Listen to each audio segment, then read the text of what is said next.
நடிகர் ரஜினிகாந்தை பிடித்திருந்தால் இந்த வீடியோவை மறக்காம லைக் செய்து கொள்ளவும். நான் இந்த நிலையில் இருக்க அவதான் காரணம். காதலி செய்த உதவியா? கலங்கிய கண்கள். ரஜினியின் காதல் பற்றி நடிகர் தேவன் கூறிய வார்த்தைகள். 4 ஆண்டுகளுக்கு முன் நடிகர் தேவன் தனது பாட்ஷா படத்தில் படித்த அனுபவங்களை பற்றி யூடியூப் சேனலில் பேட்டியளித்துள்ளார். அது என்னவென்றால், அப்போது அவர் நடிக்க ரஜினிகாந்தின் முதல் காதல் குறித்து தனக்கு தெரியும் என்றும், ரஜினி தனது முதல் காதலி குறித்து தன்னிடம் சொன்னது என்றும் ஒரு தகவலை கூறியுள்ளார். அதில் பாட்ஷா படத்தில் நடிக்க கமிட் ஆன போதுதான் ரஜினி சாரை விஜயாஷினி ஸ்டுடியோவில் வச்சு முதலில் சந்திச்சேன். அப்போது அவர் ஆனஸ்ட் படத்தில் என் நடிப்பை பார்த்த அவர் அது குறித்து மனம் திறந்து பாராட்டி பேசினாராம். நைட் ரூமில் ஒன்றாக சேர்ந்து சாப்பிடலாம் என்று சொன்னாராம். அப்போதுதான் உங்கள் ஃபர்ஸ்ட் லவ் பற்றி சொல்ல முடியுமா அப்படின்னு என்னிடம் கேட்டார்.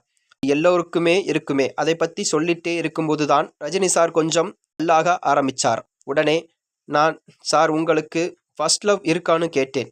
இருக்குன்னு சொன்னார். அப்போ அதை பற்றி சொல்லுங்கன்னு சொன்னேன். அப்படி சொல்ல ஆரம்பித்தார் தான் ரஜினிகாந்த். பெங்களூரில் ரஜினி சார் கண்ட்ராக்டராக பணியாற்றிய போதுதான் இது நடந்திருக்கிறது என்று கூறுகிறது.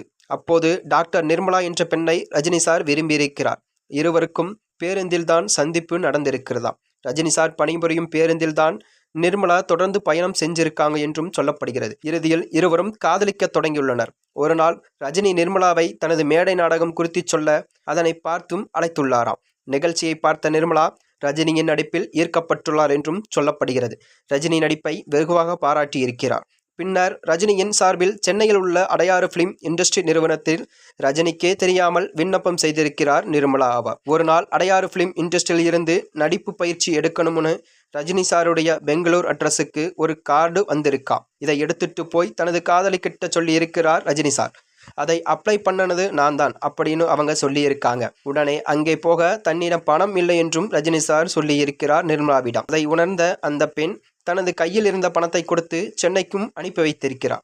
மீண்டும் பெங்களூர் வந்த ரஜினி சார் நிர்மலாவை பார்க்க போயிருக்கிறார். அங்கே ஒரு அதிர்ச்சியும் அவருக்கு காத்திருந்ததாம். நிர்மலாவும் அவரது குடும்பத்தினரும் தெரியாத இடத்துக்கு போயிட்டாங்க.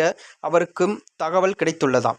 இதனைத் தொடர்ந்துதான் ரஜினி சாரை நிலைக்குலைய வைத்துள்ளது. என் காதலி இல்லைனா நான் இந்த நிலையில் இருந்திருக்க முடியாது என்றும், தான் தற்போது இருக்கும் இடத்தில் அந்த பெண்தான் காரணம் எனவும் கண் கலங்கினாராம். அந்த வழியிலிருந்தான் வெளியில் வர முடியாமல் தவிப்பதாகவும் ரஜினி சார் புலம்பினாராம். ஆனால் இப்போது வரை அந்த பெண் ரஜினியை வந்து பார்க்கவில்லையாம். அவரது அடையாளத்தை மறந்து வாழ்ந்து கொண்டிருக்கிறார் என்றும் நடிகர் தேவன் பேட்டி ஒன்றில் கூறியிருக்கிறார். இந்த தகவலை நடிகர் ரஜினிகாந்த் படித்த இன்ஸ்டிடியூட்டில் படித்த அவரது கல்லூரி ஜூனியரும் மலையாள நடிகருமான சீனிவாசன் தனது ஒரு நேர்காணலில் இந்த செய்தியை கூறியிருக்கிறார் என்றும் சொல்லப்படுகிறது. மேலும் இதுபோன்ற வீடியோக்களை தெரிந்து கொள்ள நமது சேனலை சப்ஸ்கிரைப் செய்து கொள்ளவும். நன்றி, வணக்கம்.